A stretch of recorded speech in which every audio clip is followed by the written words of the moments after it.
Hey, welcome back to Lumentek Electrical's YouTube channel. I'm Trevor, and I'm here with Ryan, the owner-operator of Lumentek Electrical in Red Deer and Blackfalds, Lacombe area of Alberta. And today we're going to talk about tiny houses. So right now you've got a job that's coming up and you're going to be wiring a tiny house. So are you wiring the thing itself, like inside you're wiring it, and you're connecting it to a house? What's going on there? So the customer ordered one from a company. I don't know where they were based out of, but Okay. brought it into Red Deer and then realized they wanted us to do the final connection on it to the house so it'd all be powered up. So the house will be beside the original house, and then they can have another family member live in the tiny home. And we got there and the electrical was horrible in there. Like there was wires just hanging out of the ceiling with no purpose to it. Like I was like, what's that for a light? He's like, I don't know. There's no switch boxes, so basically if you had wired it up how they left it, it would just be all the lights on all the time. Then you'd have to turn the breakers off to turn lights off. Like it was Wild. Okay. Like someone watched a YouTube video on how to do electrical. I can do this. Someone watched a YouTube video on how to make a tiny house, I guess, because, you'd think you order it from a company, it's going to come pre-wired, ready to go, just plug it in and you're set, but apparently not. Yeah, it was crazy. Like even the plumbing, like the drain just went through the floor, and then if you look underneath, it just ended. Like there's no drain line connected to it. So they're hoping that you connected to something. I assume so. Yeah. Yeah. Okay. All right. So basically, wild. So what are you going to do with this house? What's your first step? We got to pull everything out and start over, and do it properly. Yikes! It's turned into a big project. So are they having to gut the thing? Because I'm sure they've got wall panel boards and all that. They haven't finished it yet. They brought. The whole thing is kind of weird. They brought it in, no drywall, no insulation, just kind of half wired. Okay. And so we got to basically make it all work, make a code, and get it all connected. Okay, so tiny home. What is the purpose of this home anyways? Who's going to live in this thing? I think it's the mother-in-law living in it. So she's moving in with her kids, I guess, and have their own space away from them on the same property. So rather than having a basement suite or adding an addition onto the house, I guess this is the third option. Yeah. Having a tiny home connected. Now, once the tiny home is wired, is the thing on wheels, on blocks, is it on the ground? Piles. It's on screw piles. Yeah. Okay, so on screw piles. Now, after that, what kind of power do you have to bring from the house? Do you just have to bring like a twist lock receptacle, or what do you have to do in order to wire up a tiny house to a main house? Is there any specific code for that? No, it kind of falls under the accessory building. So we just size the circuit accordingly, run a circuit to the tiny home, and power it that way.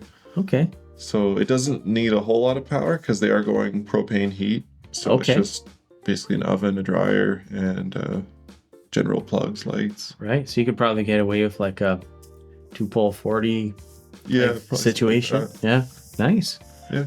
Awesome. So that's pretty low key. It's almost like having a hot tub accessory on the house, right? Yeah.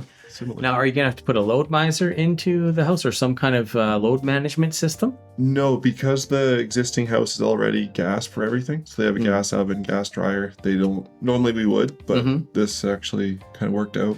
So, perfect. Yeah. Well, that's good. Usually doesn't go that way. Usually it's the opposite. Right. We were talking about this earlier, gas range, electric range. Electric ranges, electricity prices are, I don't know what's worse, electric prices or gas prices, but I think gas, it's more efficient, I think, for heating things up. What are your thoughts on that? I think for usage, electricity is more. So I know for a lot of the garages we wire, the electric heat's cheaper to install, but the gas heat is cheaper to run. Gotcha. So that's kind of the trade-off if you want. I see. Cheaper way to get heat to the building, go electric. If you want the cheapest to run, then go gas. Right. So, question. So this tiny home, they're going to be using propane heat. Why aren't they using natural gas from the house? Is that illegal? No, I don't. I think they just had the propane tank. Okay. All right. Yeah, I think it was just easier. They had it. So they just kind of a pain to fill that thing up all the time. Yeah. Yeah, but oh well, to each his own.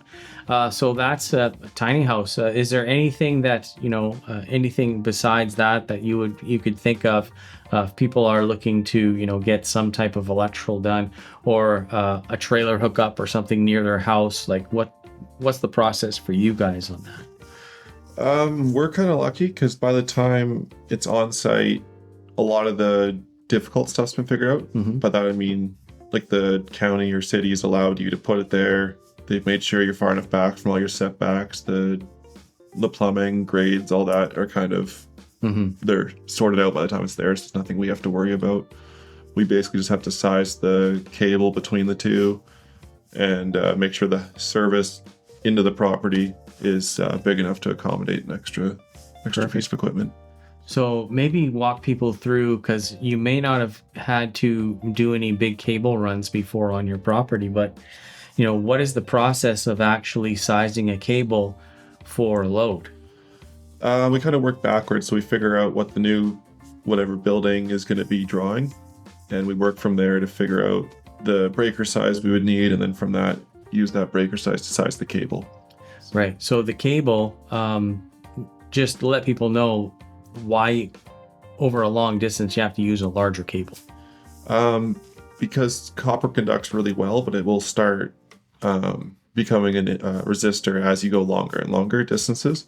So the more current you put through a cable, you have to go bigger in order to not have a voltage drop at the end of that cable. So wherever you're using the piece of equipment, if you're too long without upsizing it, you'll end up with a voltage drop.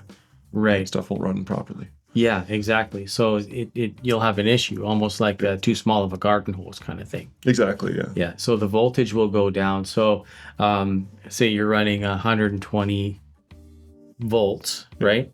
And it's over too long of a distance. By the end, it could be like 100 volts. Yeah, or even less. We've seen it before. So that means your equipment's not going to run. Yeah. Not going to work at all. Or if it does, it'll be like we've had people burning stuff out. Like I was working in a sawmill, and they were having tools burn out all the time. Yeah. It turns out they were having crazy voltage drop. Yeah, because as voltage drops, current goes up. Current goes up, which means there's more heat.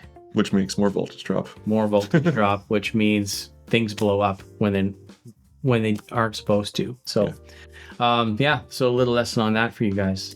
So before you go ahead and do that DIY work on your yard, if you're going to have a long cable run, talk to an electrician, get some ideas about the type of cable sizing, depth it has to go, or just call Ryan.